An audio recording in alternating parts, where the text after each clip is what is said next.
205তম জন্মবার্ষিকীতে বিদ্যাসাগরকে শ্রদ্ধা। পশ্চিম মেদিনীপুরের সব স্কুলে বিদ্যাসাগরের আবক্ষ মূর্তির সিদ্ধান্ত। টেলিফোন লাইনে রয়েছে প্রতিনিধি সুকান্ত। সুকান্ত, জেলা পরিষদের শিক্ষা সমিতির এই বৈঠকে ঠিক কি সিদ্ধান্ত নেওয়া হলো?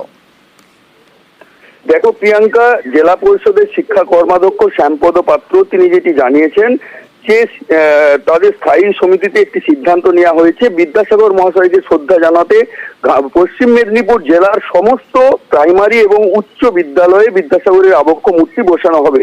শুধু তাই নয়, তিনি জানিয়েছেন যে স্কুলে বিদ্যাসাগরের মূর্তি রয়েছে সেইগুলি বাদ দিয়ে বাকি স্কুলগুলিতে বসানো হবে।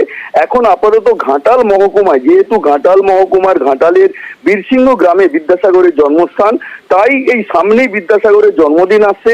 সেই জন্মদিনের আগে ঘাটাল মহকুমার যত প্রাইমারি এবং উচ্চ বিদ্যালয় রয়েছে সেই উচ্চ বিদ্যালয়গুলিতে বিদ্যাসাগরের আবক্ষ মূর্তি বসানোর জন্য ঘাটাল মহকুমা প্রশাসনের সঙ্গে একটি বৈঠক করেন। সেখানে যেমন একদিকে স্কুল শিক্ষা দপ্তরের আধিকারিকরা ছিলেন, গ্রাম পঞ্চায়েতের প্রধান, স্কুলের প্রধান শিক্ষকরা, সকলকে নিয়ে একটি বৈঠক হয়েছে। সেই বৈঠকে সিদ্ধান্ত হয়েছে ঘাটাল মহকুমার সমস্ত স্কুলে এই বিদ্যাসাগরের মূর্তি বসানো হবে। শুধু তাই নয়, ঘাটাল মহকুমার পরবর্তীকালে পশ্চিম মেদিনীপুর জেলার অন্যান্য মহকুমাতেও এই একইভাবে বিদ্যাসাগরের মূর্তি বসানো হবে প্রত্যেকটি প্রাইমারি এবং উচ্চ বিদ্যালয়ে।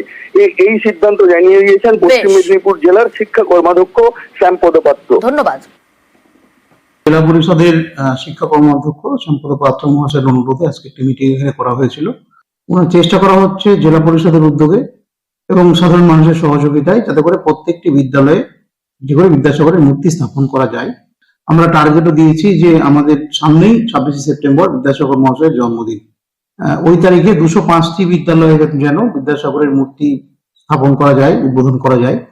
আমরা সবার কাছে অনুরোধ রেখেছি, প্রাক্তন ছাত্র, এলাকার শিক্ষানুরাগী সবাই এগিয়েছে। এই বিদ্যাসাগরের মূর্তি যদি একজন এফেক্টিভ স্কুলে মূর্তি ডোনেট করে তাহলে কিন্তু খুব সহজেই আমরা এটা করতে পারবো। জেলা পরিষদের শিক্ষা স্থায়ী কমিটির মিটিং ছিল এক্সটেন্ডেড।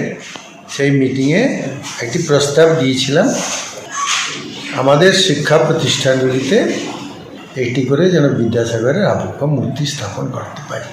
গণ উদ্যোগে সেটি করার জন্যে সর্বসম্মতভাবে সিদ্ধান্ত গৃহীত হয়েছে এবং সেই সভা আমাকে দায়িত্ব দিয়েছে আপনি প্রথম শুরু করুন ঘাটাল মহকুমা থেকে। স্যার, জেলার কি সব স্কুলগুলোতেই হবে? সব প্রাইমারি, সব হাই স্কুল।